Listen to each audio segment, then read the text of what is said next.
Lectio Divina. Lectio Divina. Lectio Divina, une émission pour méditer, prier et vivre la parole de Dieu au quotidien. Lectio Divina. Lectio Divina. Le se flétrira, la fleur se fanera, mais la parole de Dieu jamais ne passera. Chers auditeurs de la Lectio Divine en famille, bonsoir et bienvenue à notre lecture priante. C'est avec un grand plaisir pour nous de vous savoir nombreux pour partager avec nous la parole de Dieu, 20e dimanche du temps ordinaire, avec l'évangile de Saint Jean, où le corps du Christ nous est donné comme pain de vie. Évangile qui marque aussi la fin du discours sur le pain de vie pour cet évangéliste. Le pain dont il est question ici est en premier identifié au Christ. Le pain, c'est le Christ. C'est Jésus lui-même. Le pain qu'il donne, c'est lui-même. Et cette donation constitue l'être du Fils de Dieu dans la mesure où, en se donnant, il donne la vie aux hommes. Le pain, c'est également la parole. Le pain, c'est le pain fragmenté et donné dans la réunion eucharistique. Le grand défi de ces morceaux de pain, c'est de les laisser transformer notre vie. Le pape d'ailleurs ne cesse de redire que sans cette relation d'intimité avec ces pains, nous sommes des chrétiens païens, des chrétiens qui souffront de myopie en regard de ces pains. Pour vivre cette expérience, nous avons dans ces studios Maître Augustin Chimina et maman Huguette Kabanga. Je m'appelle Papa Honoré Julien Moukoko de l'Institut Sainte Famille de Saint-Paul. Tous de l'Institut Sainte Famille. Au micro pour vous servir, Marie-Madeleine Evoloko, coopératrice paulinienne. Chers auditeurs, si vous venez de prendre l'antenne, vous suivez la Lectio Divina en famille.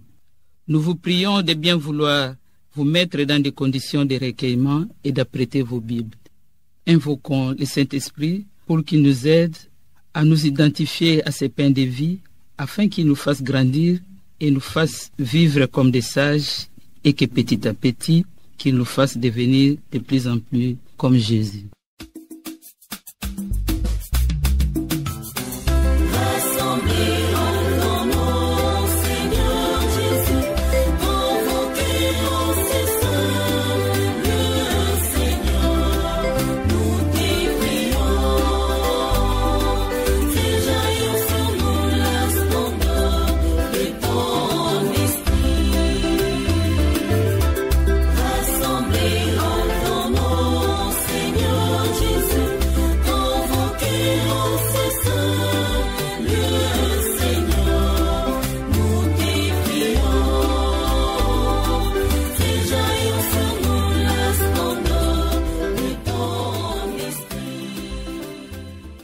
Le texte biblique choisi pour notre Lectio Divina en famille est l'évangile de Saint Jean au 6e chapitre, du 51e au 58e verset.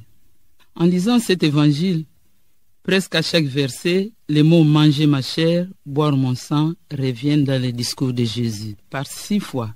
C'est pour que nous comprenions qu'il s'agit du pain essentiel qui nous fera vivre sa vie même donnée par amour. Cette vie éternelle inaugurée dès maintenant dans le quotidien de notre vie. C'est avant tout une relation intense, profonde et invisible avec Jésus, Fils de Dieu. Et demeurer dans le Christ, c'est laisser résonner sa parole au plus profond de notre être et nous laisser imprégner de ses réflexes de miséricorde. C'est ce partage intégral et cette intimité que Jésus résume en disant « Celui qui me mange vivra par moi ». Ainsi, toute communion à son corps et à son sang sera donc une communion à sa vie de Fils de Dieu et même une communion à sa mission d'envoyer du Père. Après ces petits commentaires sur l'Évangile, nous passons à la première étape de notre Lectio Divina, la Lectio. Nous allons lire pour la première fois les textes retenus. Écoutons avec recueillement la lecture que va nous faire Papa Augustin. Évangile de Jésus-Christ selon Saint Jean. En ces temps-là, Jésus disait à la foule, Moi, je suis le pain vivant, qui est descendu du ciel. Si quelqu'un mange de ce pain, il vivra éternellement. Le pain que je donnerai, c'est ma chair, donnée pour la vie du monde. Les Juifs se querellaient entre eux. Comment celui-là peut-il nous donner sa chair à manger? Jésus leur dit alors, Amen, Amen, je vous le dis, si vous ne mangez pas la chair du Fils de l'homme, et si vous ne buvez pas son sang, vous n'avez pas la vie en vous. Celui qui mange ma chair et boit mon sang a la vie éternelle, et moi je le ressusciterai au dernier jour. En fait, ma chair est la vraie nourriture, et mon sang est la vraie boisson. Celui qui mange ma chair et boit mon sang demeure en moi, et moi, je demeure en lui. De même que le Père qui est vivant m'a envoyé, et que moi je vis par le Père, de même celui qui me mange, lui aussi vivra par moi. Tel est le pain qui est descendu du ciel. Il n'est pas comme celui que les pères ont mangé. Eux, ils sont morts. Celui qui mange ce pain vivra éternellement. Acclamons la parole de Dieu. Louange à toi, Seigneur Jésus. Après cette lecture, gardons un moment de silence pour intérioriser la parole avec cette douce musique que nous propose la technique.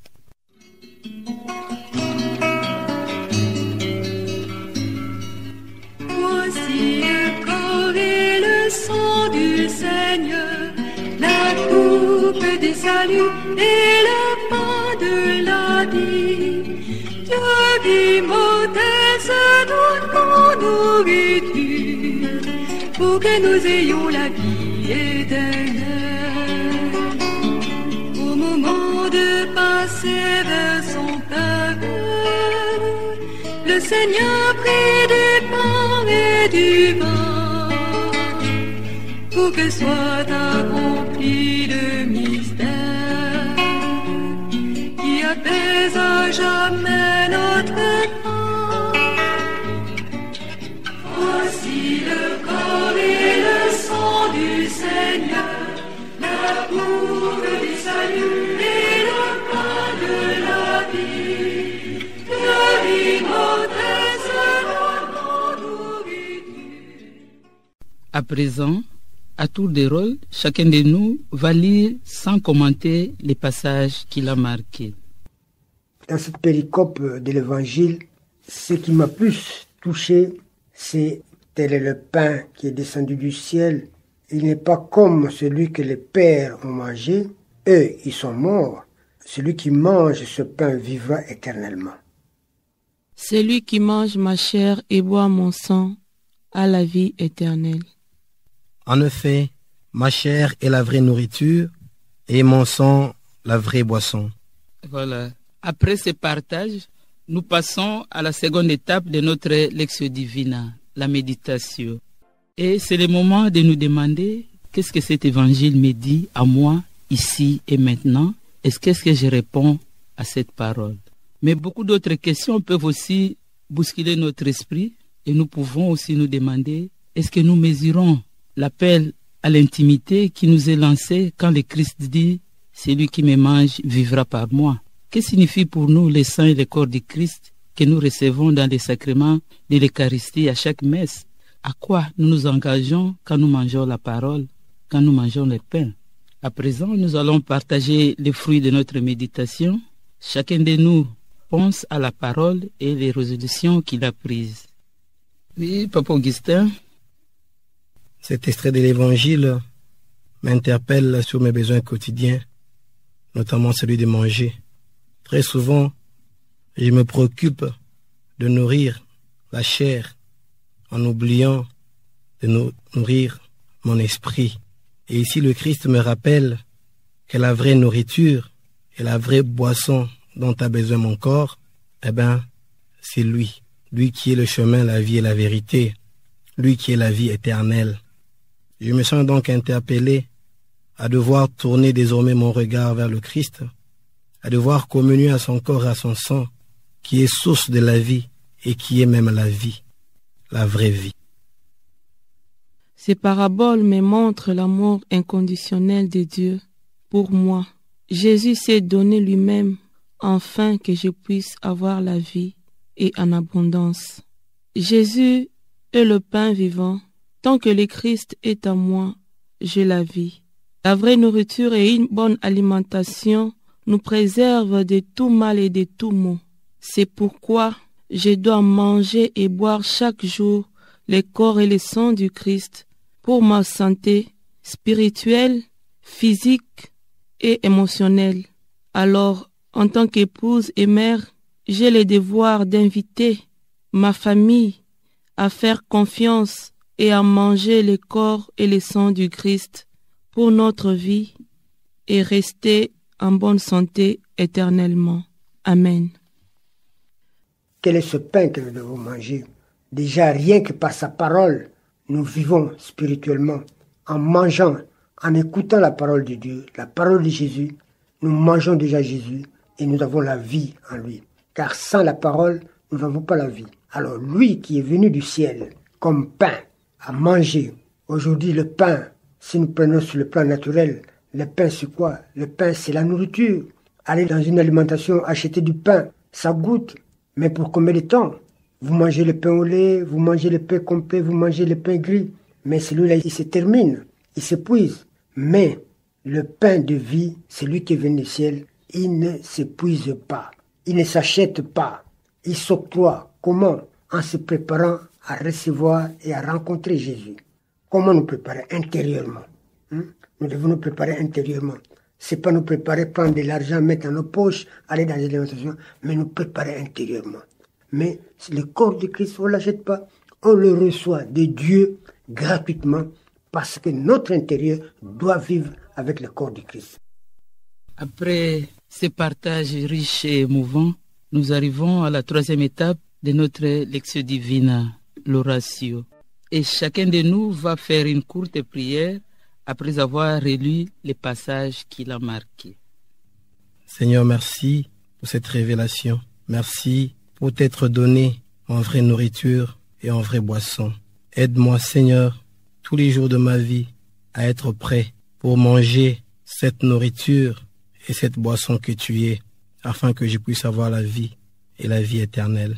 Aide aussi toute ma maisonnée, ma femme, mes enfants et même les personnes qui se confient en nos humbles prières à pouvoir chaque jour de leur vie manger et boire ton sang afin d'avoir la vie et la vie éternelle. Amen. Seigneur, accorde-moi la grâce de faire toujours confiance à chaque fois que je communion au corps et au sang du Christ pour rester toujours en parfaite santé spirituelle, physique et émotionnelle. Amen. C'est que chacun de nous, dans nos familles, dans nos communautés, que nous nous préparions à recevoir Jésus, pain de vie, à recevoir Jésus, sang qui nous lave, ce sang qui circule dans nos veines, ce sang qui nous fait marcher, ce pain qui nous fait vivre. Préparons-nous intérieurement dans nos familles, dans nos communautés, à recevoir, à manger ce pain, à boire de ce sang de Jésus pur et qui nous fortifie, qui nous donne la paix, qui nous donne la joie et qui nous donne ce courage d'aller encore plus loin, à porter la bonne nouvelle de Jésus-Christ. Amen. Après ce partage de prières, nous arrivons à la dernière étape de notre lecture priante, la contemplation. Contemplons le Christ comme nourriture, c'est-à-dire sacrement et parole. Contemplons Jésus qui laisse sa présence en mystère dans l'Eucharistie. Contemplons ces pains qui donnent la vie, vie donnée pour que le monde ait la vie.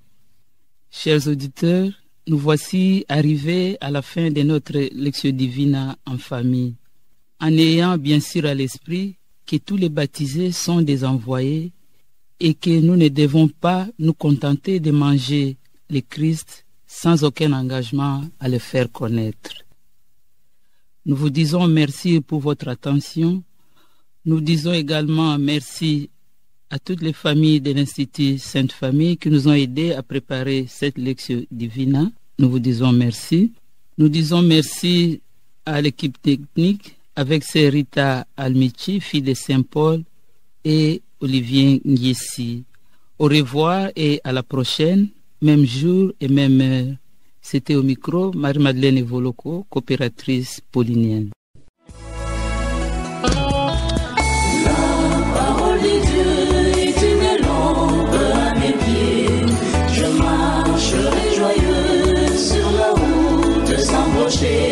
Lectio Divina. Lectio Divina. Lectio Divina, une émission pour méditer, prier et vivre la parole de Dieu au quotidien. Lectio Divina. Lectio Divina. Le se flétrira, la fleur se fanera, mais la parole de Dieu jamais ne passera.